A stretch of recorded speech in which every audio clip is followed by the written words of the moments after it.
Hi, Cosmic Clarity here. Today I'm going to explain a sci-fi romance movie called Bliss. Spoilers ahead, watch out and take care. The movie opens inside an IT firm where floor manager Greg Whittle is engrossed in his daydreams. He is sketching pictures of a beautiful place that he thinks only exists in his imagination. These sketches are incredibly detailed, and Greg seems to be able to visualize them as if they were real. Shortly after, his daughter Emily calls him and invites him to her graduation ceremony during the weekend. Greg is a bit hesitant as he has other plans, but he eventually agrees to come to her special day. As soon as the phone call is over, Greg goes back to his sketching. His habit of mentally switching off while at work has been causing his colleagues a lot of trouble. This earns him a visit to the CEO Bjorn's office, where he is fired on the spot.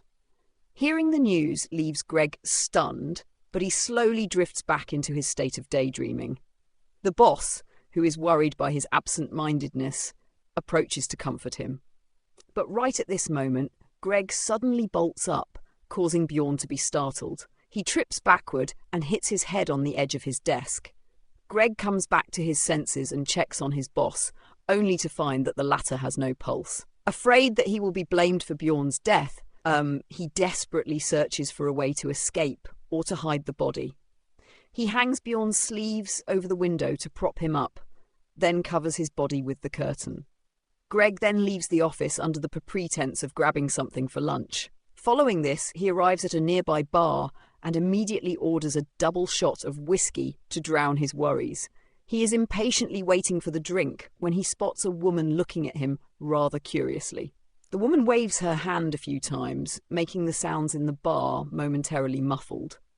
When Greg notices what she's doing, the woman approaches him and calls him a real person. She then introduces herself as Isabel and invites him to her booth. Confused, Greg joins her at her table, where she points out how Bjorn's body is visible from where they're sitting. Isabel offers to help, claiming that she feels responsible for this whole situation. In exchange, she asks him to retrieve a yellow amulet from her ex-boyfriend, who's immune to her powers, just like Greg is. A confused Greg, who has been listening patiently, has no idea what she is talking about. So Isabel clarifies that unlike them, most of the people they are seeing currently aren't real. These people are simply a part of a simulation that she built. Greg is still doubtful, but he has no choice other than to do what she says. In the bathroom, he finds Isabel's ex-boyfriend, who seems to have passed out drunk. In his hand is the yellow amulet, which Isabel claims has special crystals that can manipulate this fake world. Greg retrieves it with ease and returns it to her. Now that he fulfilled his end of the bargain, Isabel promises to fix his problem. She grabs his hand, closes her eyes, and suddenly the sun outside glows brighter. Bjorn's body slides down from the office window and drops onto the pavement below. Stunned, Greg hurriedly rushes out of the bar and goes to the scene. His co-workers witness the event, and they now believe that Boss Man jumped to his death. Following this, Isabel sells Greg's phone and takes him to a homeless community on the side of a bridge.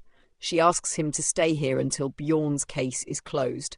Greg wants to go home instead, but he left all his money, keys, and ID behind in the office. He also clarifies that he was staying at a motel because he recently got divorced. Isabel then encourages him to just return to his life once it's safe. That evening, Greg laments that Bjorn was a good person and didn't deserve to die. Isabel empathizes with his feelings, but she insists that Bjorn wasn't a real person. To demonstrate what she means, Isabel hands him a lighter and asks him to light a bunch of candles a few feet away. Greg, although confused, takes the lighter and visualizes himself doing the task.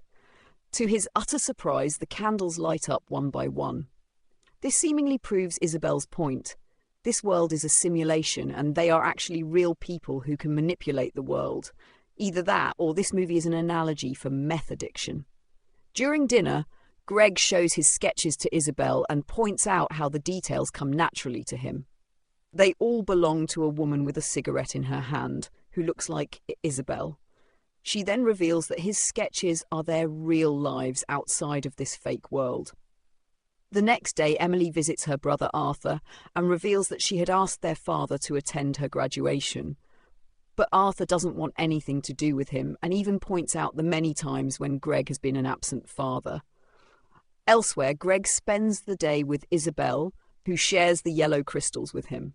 They head to a local ice rink and have a complete blast skating around and making out in the bathroom.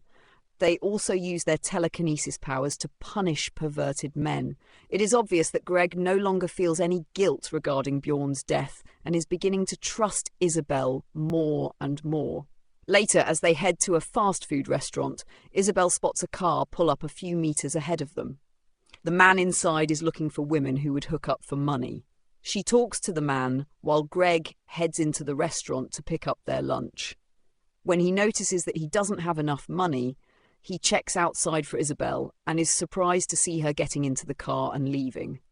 Greg then excuses himself from the restaurant, unaware that his son Arthur is sitting nearby. Several hours pass, but Greg waits for Isabel outside the restaurant. The cashier from the restaurant even pities him and hands him a bag of stale food. Finally, Isabel arrives and he shares the food with her without asking any questions. Later that evening, Isabel leaves Greg by the street while she heads into a shady apartment. She meets up with her ex-boyfriend Kendo and asks him to return her amulet with yellow crystals. In the meantime, Emily finds her dad and tearfully asks him to come with her. Greg insists on waiting, saying he has a friend who will arrive shortly. He promises Emily that he'll attend her graduation. But the teenager reveals that the ceremony was 2 weeks ago. Seeing that her father is confused, she leaves him her number on the back of her graduation photo. Moments later, Isabel, who had seen the father-daughter duo talking, returns. She tells Greg to forget about Emily since she's not a real human, but this only enrages him, and the two get into a light argument. As this is happening, a shady-looking van pulls up near them. The man inside has a gun and begins to demand money from them. Enraged, Greg takes a few yellow crystals from Isabel's amulet and crushes the van using his telekinetic powers. But this causes him to vomit, as he just used a lot of his mental power in one go. The scene shifts to the next morning, where Greg wakes up in Isabel's tent but doesn't find her anywhere. He sees his sketches hung up nearby and immediately collects them before going to take a stroll. Greg soon arrives at a payphone and calls Emily using the number she left behind on her photo. However, the call is unanswered and Greg is forced to drop a message on her voicemail. When he finally returns to the tent, Isabel berates him for leaving her. It is revealed that someone stole all the yellow crystals while both of them were away. When Isabel learns that Greg also took his drawings, she accuses him of wanting to abandon her. These suspicions are strengthened when she finds Emily's photo in his pocket. She then stresses that this world is not real, and he's getting dragged back into the illusion. To prove her point, Isabel whips out a test tube containing several blue crystals. She says these crystals were specifically designed to eject them out of this fake world and back into the real world. They need 10 crystals each, but they're short by 4. However, Isabel is now desperate as she feels that Greg is slipping away from reality. She thus puts the crystals into a grinding device and instructs him to put it in his nose. Greg is a bit hesitant, but he has no choice but to oblige. Shortly after, he wakes up in a lab with a tube in his nose, which connects him to a machine known as the brain box. Isabel also wakes up in a similar position in the seat next to his.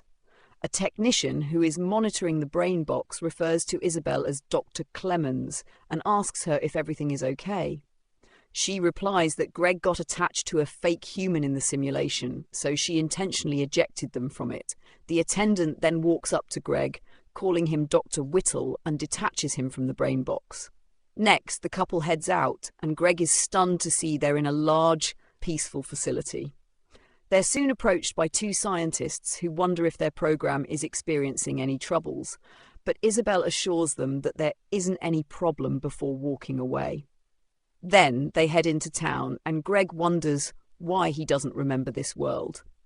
Isabel explains that it's a common side effect of being in the brain box for a long time. She then shows him a place by the sea that's exactly like the serene view in his drawings. Greg is now slowly starting to realise this is their actual home. In the afternoon, Isabel is called to her lab by the head scientist. Meanwhile, Greg is exploring the place when he hears voices coming from the simulation room. When he enters, he finds that it's showing the lives of Emily and Arthur. Before he can make sense of what he's seeing, Greg passes out from nausea.